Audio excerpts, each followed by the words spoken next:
lapdog team would be out through the fence over 100 feet in front of me. You can imagine how much I rely on those leaders, how much power I have. And so it's actually the lapdogs that help me steer. Now, they're called wheel dogs. And wheel dogs sense if the sled is jumping off to the wrong side of the trail, they jump to the opposite side of the line, pull the nose straight, and we continue safely down the way. Now, as you can see, power isn't going to be one of my problems. And so I've modified this four-wheeler in a couple ways. Number one, I've removed the engine. There's nothing in there. Number two, I've reinforced the brakes.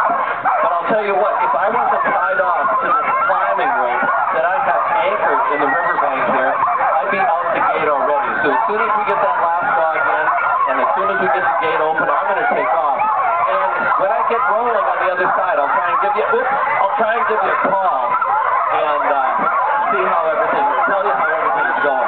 Folks, if you look at the front of the dog, you see a rover over there.